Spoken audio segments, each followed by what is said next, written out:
Welcome. This is Jacqueline Karsemeyer, my mom, who's agreed to let me interview her for Dialexicon. Mom, Mom, you've been sharing with me about your recent activism, and you turned 70 last year. Yay. And I would like you to share with me what it means for you to be an activist right now. Well, that's a bigger question than I imagined, but what I've been hovering around is how, as we age, we have a broader perspective of the years that have gone before us. And so we have a lived experience of many different chapters of often the same theme. We also can observe how things come full circle, and particularly as a woman in my 70s now, I've witnessed a lot of changes around the place of women in our culture, specifically Toronto, over half a century and more.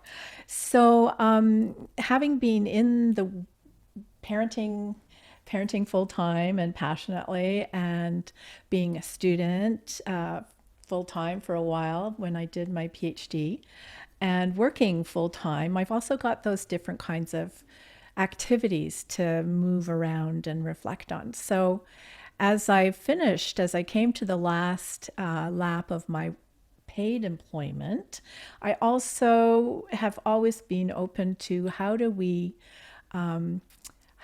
use what we experience to help make the place and space better for those who come after? And of course, my bias is always from my children. So I'm very self-motivated around that. But the wonderful part is that when you start that close at the microcosm, it affects the macrocosm. So the piece that came to the foreground for me was one day, once upon a time in 2018, when I had a full-time contract with the Toronto District School Board as a special education consultant. My long-term insurance was purchased by my union, Elementary Teachers Federation of Ontario. So one day I had a long-term disability as a member of Elementary Teachers of Toronto, which is the local of ETFO, and the next day I didn't. And that seemed really wrong. And the bigger context is that you might not know this, but when my mom's brother was coming from Guyana, so his family came, Uncle Leonard came from Guyana, and they were later in life as adults, and they looked at Canada and the United States, and they really wanted to come to Canada, which is what we had done. But there was a retirement age, and they weren't going to be able to work. And so they went to the States because they knew they would have to work many years. So eventually Canada removed the mandatory retirement age, which was 65, and now it's open-ended. So yay, we get to work longer, but we actually have to work longer.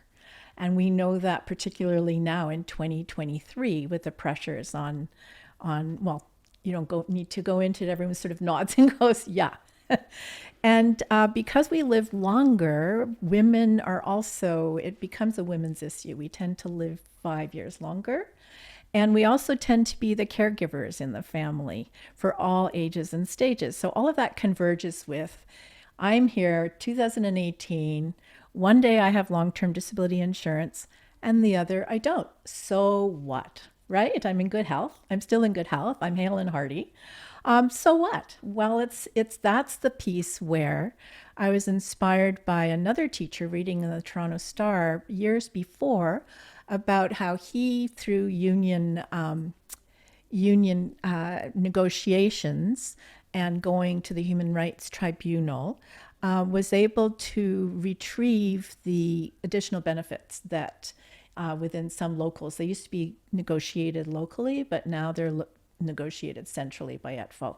And so he lost his coverage for extended health. He was in good health. His wife was not. his wife died of cancer, and he essentially had to sell everything in order to support her treatment, the medications, and the additional healthcare that she needed. So he had nothing to lose. And he went through 7 years with the Human Rights Tribunal and succeeded, but because this is an actuarial issue. It's about insurance companies and it's about money. It comes down to money, because I don't think you would have any trouble convincing anyone that people who are working full time should have the benefits equally distributed, that it shouldn't be, oh, well, you're older or you're younger, because I was also part of the union when we were going to this new insurance coverage. And there were suggestions that, well, younger women who have children, maybe we should give them less because they cost us more. And these are, backroom conversations. So they're not overt conversations, but that's an old dialogue. That's an old piece about, oh, well, women shouldn't be working because they cost us more. So coming back to 2018, because I was in good health and inspired by that teacher who went to the tribunal and succeeded, his success, though, the lawyers put in very strong language that it would not apply to long-term disability. I wonder why. So then I wondered no longer, because that was the reality for me. And then, I did all the research on, okay, how long can I work before things like old age security kick in and affect your taxable category. So that's 70 to the age of the year you turn 71. So hypothetically, I would have been inclined to work until December of this year, 2023. And I certainly would have been able to. So looking for a way to challenge that. And also the implicit part is that you're devalued as an employee. When you're working along someone, everyone, in fact, because I was the senior in my staff, there are very few elementary teachers who go beyond age 65. In fact, increasingly, the conversation, it's always been, but now it's dramatically increased. You don't even have to preface it. Teachers say, how much longer do you have? As if it's a sentence. That is so wrong. How much longer do you have? And they're pacing themselves. So it's not like people are going, oh, I get to work until I'm 65, but then, I'm going to have to stop. It's like people are, when can you retire?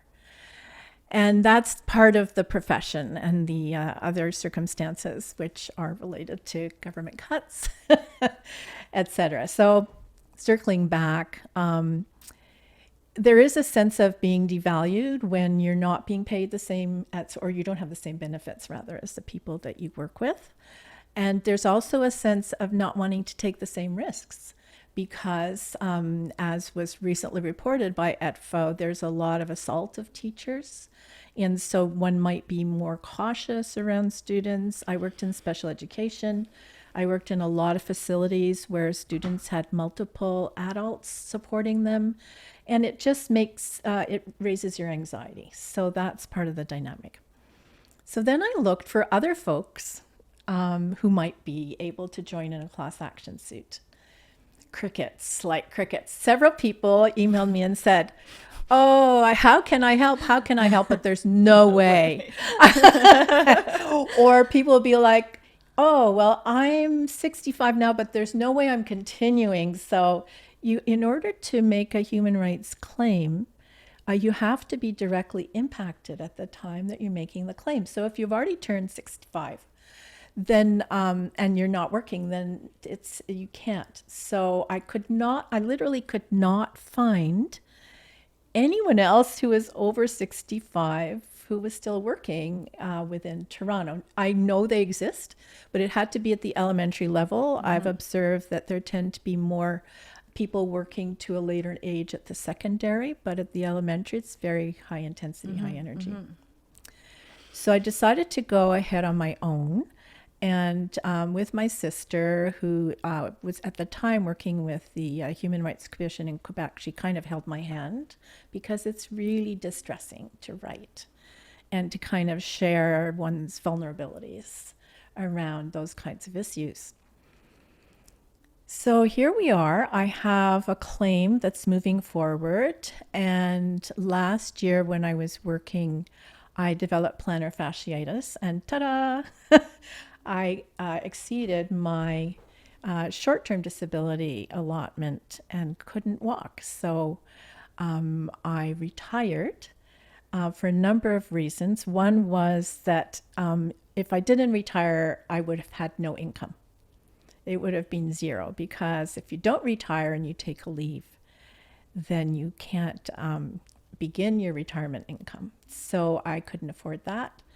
And so I retired. Also, the pressure on schools, when you have, as in my situation, it freed up a space for the school to hire someone to replace me. And we collectively know the challenges of getting staff and maintaining staff, and to be able to offer a full-time position is much more advantageous for the students when they have a teacher who's going to be there.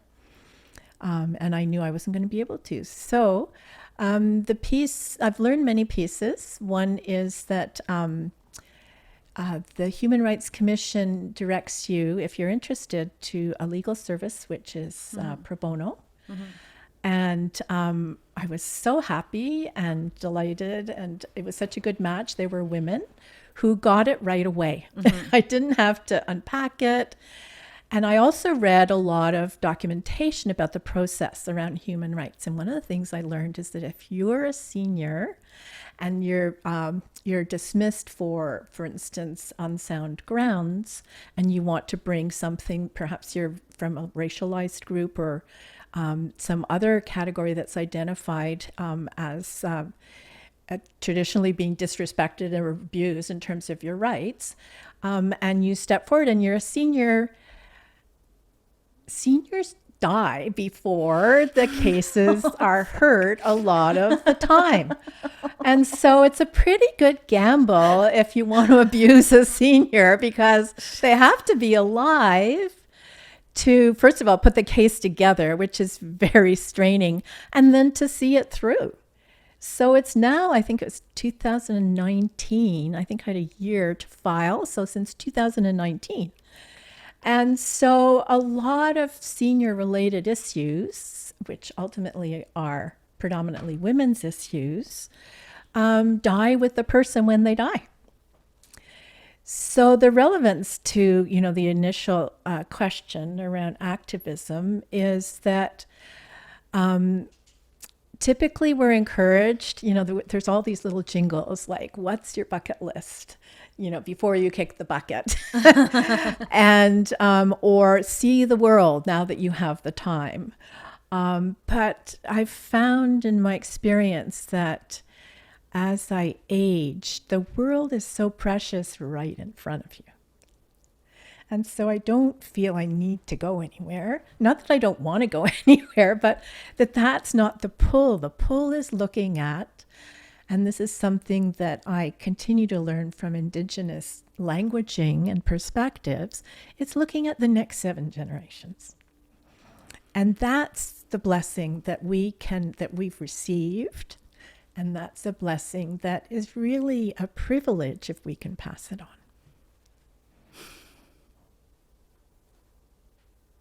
Is that enough?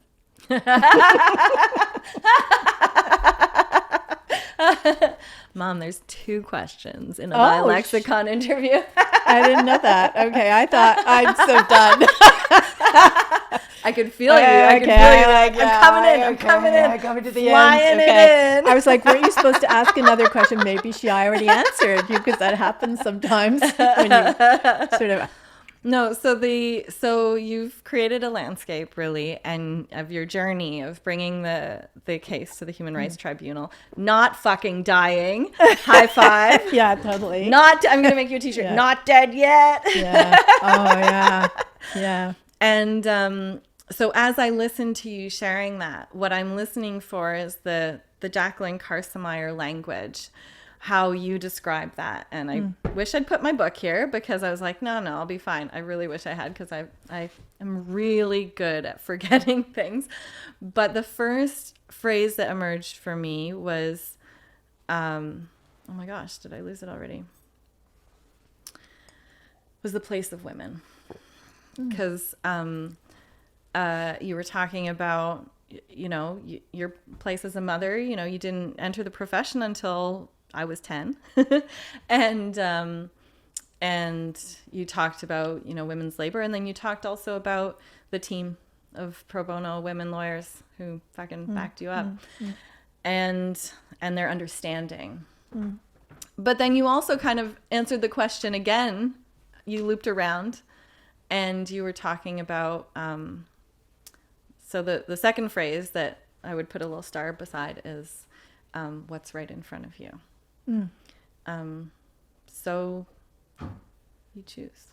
Do you want to? So my second question is either, what does what's in front of you mean to you, or what is the place of women for you? And you don't have to be comprehensive. This space is for you to be with what's right in front of you.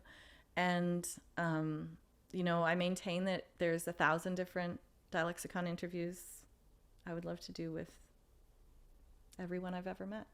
It's one facet. It's like a snapshot. And it doesn't have to be long. So my experience is that if you just sink into the question, or sink into yourself and just say what's there, that's enough. Well, perhaps it's because I have not just you here, but my nephew. I know. Talk about 7 generations, and then it's in the house. Yeah.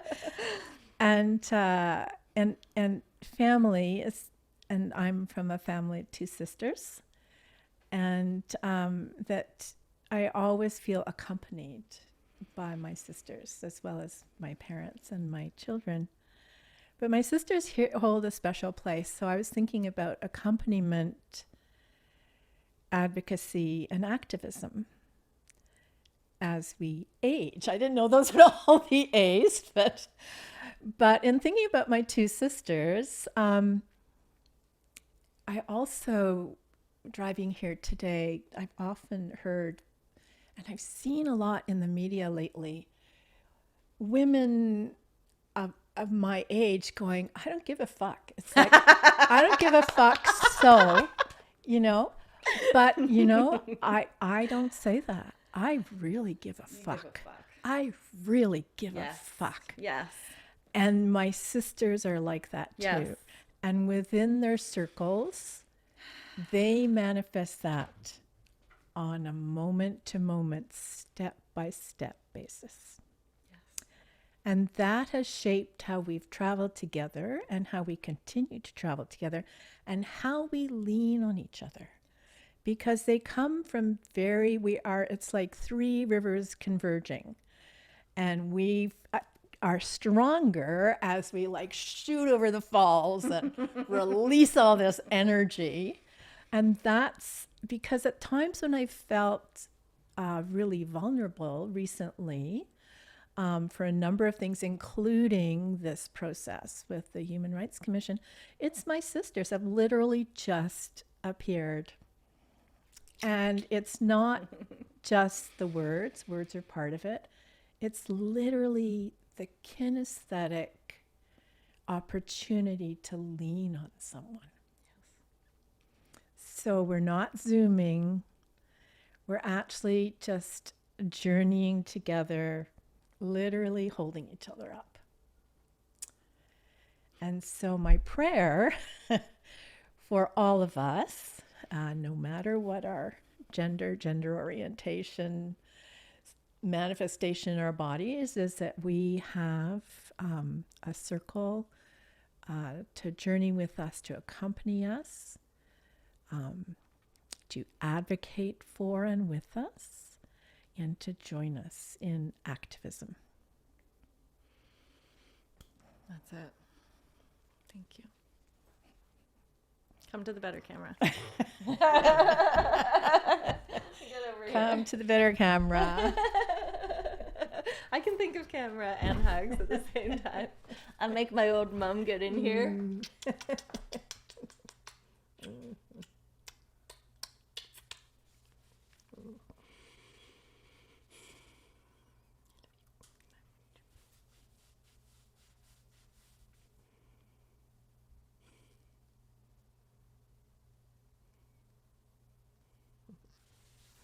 I didn't mean to make you cry.